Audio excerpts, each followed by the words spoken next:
Hello मेरे दोस्तों, कैसे आप लोग। मेरी उम्मीद और मेरा विश्वास आपके साथ है सब कुछ अच्छा और बेहतर होगा। मैं आपको कुछ ऐसी अपडेट देना चाहता हूँ जो बहुत ही इंपॉर्टेंट है, इंडिया की तरफ से भी, सिंगापुर की तरफ से भी, अदर कंट्रीज़ की तरफ से, स्पेशली हांगकांग की तरफ से। सो अगर आप इस चैनल पर नए आए हो, please like share subscribe the channel और वीडियो ज़्यादा से ज़्यादा शेयर कर सको ताकि सभी को इन्फॉर्मेशन मिल जाए। ये वीडियो जो है जॉब सीकर्स के लिए, जो विदेश में जॉब लेना चाहते हैं उनके लिए अपडेट करना बहुत ज़रूरी है।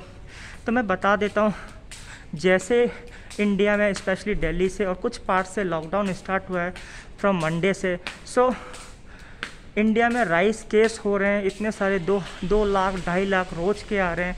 इंडिया में लॉकडाउन मोस्टली 70% हो चुका है। सो उससे अफेक्टेड दूसरी कंट्रीज़ में क्या जॉब सीकर को सबसे ज़्यादा अफेक्ट हुआ है, उनका नौकरी मिलने में बहुत परेशानी हो रही है। अब प्रॉब्लम क्या है मैं आपको बता देता हूँ। सबसे बड़ी प्रॉब्लम ये आ गई कि इंडिया से केसेस इतने बढ़ते जा रहे हैं, उसका म्यूटेशन इतना हो रहा है कि पता नहीं चल रहा। लेकिन एक बात अच्छी ये भी है, इजराइल ने साफ कर दिया। इजराइल एक वर्ल्ड का ऐसा नंबर कंट्री बन गया जिसने सभी को वैक्सीनेट कर दिया और सभी को मास्क फ्री कंट्री कर दी इजराइल से। सो हमें इजराइल से कुछ सीखना चाहिए यार। संडे को दिल्ली से हांगकांग के लिए एक फ़्लाइट गई थी, तो उसमें करीब 50 के आसपास कोविड पॉजिटिव पाए गए। तो हांगकांग ने तो 2 वीक्स के लिए पूरा क्लोज कर दिया है अपना बॉर्डर। इंडियन से कोई फ़्लाइट अगर ट्रांजिट वगैरह आएगी तो भी कोई अलाउ नहीं करेगा।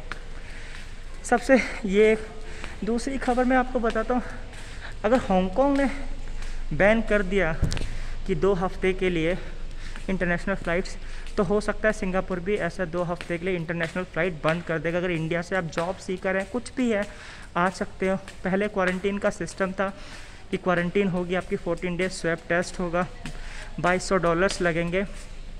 लेकिन मेरे हिसाब से अब अगर इस हांगकांग एक आइलैंड कंट्री है, उस हिसाब से उसी तरह से सिंगापुर और हाईली इकोनॉमी है। सो मेरे हिसाब से अगर सिंगापुर भी कर सकता है बैन। पहले क्या था कि अगर आपको जॉब मिलती थी आप आ सकते थे और आप यहाँ 2 हफ्ते के लिए 2 हफ्ते के लिए आप क्वारंटीन करते थे और उसमें एक नेगेटिव आप उसके पास वर्क में आ जाते थे और 7 दिन का कुछ ऐसा होता था। लेकिन इस को देखते हुए 2.5 लाख 3 लाख केसेस आ रहे हैं।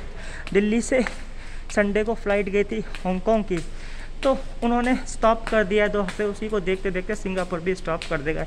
बुरी खबर है जॉब सीकर्स के लिए।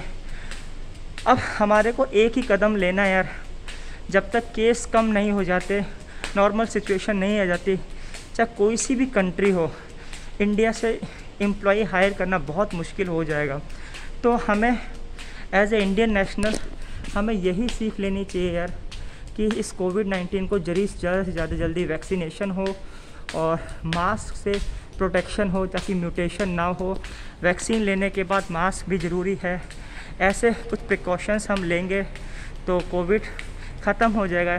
इजराइल से सीख लो यार। इजराइल एक बहुत बड़ा वर्ल्ड में एग्जाम्पल के तौर पे हुआ है। सोमवार से आज मंगलवार है, कल से उन्होंने मास्क फ्री कंट्री कर दिया है। 100% vaccination in all over the world उन्होंने अपने करा है, तो वर्ल्ड के नंबर 1 बन गए। तो यार उसको देखते देखते हम भी वैक्सीनेशन की तरफ जाएंगे और अपना सेफ्टी मेजर होगा। जब से ही कोविड-19 कंट्रोल में हो जाएगा, चाहे पता नहीं कौन सी लहर है, सेकंड वेव है, थर्ड वेव है, लेकिन विदेश की जो कंट्रीज़ हैं, विदेश के एम्प्लॉयर हैं, वो हाई रिस्क कंट्री से अपने एम्प्लॉई नहीं हायर करेंगे, ये पक्का गारंटी है। हांगकांग से एक टूरिस्ट वीज़ा जैसे बोलते हैं, उन्होंने अब 2 हफ्ते के लिए बैन कर दिया है। तो उसको देखते देखते और भी जो डेवलप्ड कंट्री है वो भी बैन कर देंगी, चाहे वो इंग्लैंड हो, चाहे वो सिंगापुर हो। तो इंडियंस के लिए थोड़ी बुरी खबर ही है। तो हमें ऐसा नहीं है कि हमेशा के लिए बैन कराए। अभी हमें क्या है, इंडिया में अपने कोविड को ख़त्म करना है, उसके बाद ही इंडियन के जो एम्प्लॉई हैं वो बाहर काम कर सकते हैं, चाहे यूएस। अभी हम यूएस को एग्जांपल देख लें, उन्होंने अपनी कंट्री की 40% पॉपुलेशन को फर्स्ट डोज और सेकंड डोज 25% को दे चुके हैं। और WHO का मानना है अगर देश में 70 या 80% वैक्सीनेशन हो जाता है, कोविड-19 का म्यूटेशन नहीं होगा। हमारे इंडिया में इतना स्लो है, होम प्रोडक्शन कंट्री है, कोवैक्सीन कोविशील्ड जो भी बनी है वही हमारे देश में नहीं मिल रही है। अगर गवर्नमेंट को या कुछ भी हो, या मेरे हिसाब से पूर्ति तो बहुत है। हमें स्टेप लेना चाहिए और सभी को वैक्सीन लेके इस कोविड-19 को ख़त्म इसी साल करना चाहिए, ताकि आने वाले समय में हमें अच्छे से अच्छे जॉब अपॉर्चुनिटी, क्योंकि यार बात ये है, अगर एम्प्लॉयर आपको हायर करता है उसको पे करनी पड़ेगी सो मच, बहुत सारी चीज़ें। क्यों हायर करेगा वो हाई रिस्क कंट्री से, वो लो रिस्क कंट्री से, वियतनाम से, कंबोडिया से, लाओस से, मलेशिया से, इंडोनेशिया से हायर कर सकता है। तो हाई रिस्क कंट्री हो चुकी है इंडिया। हमें पहले कोविड-19 से बचना होगा और जो केसेस हैं 0% पर लाने होंगे, तभी इंडियन के एम्प्लॉय को पूरे वर्ल्ड में जॉब मिलेगी। आज के लिए इतना ही। Thanks for watching this video.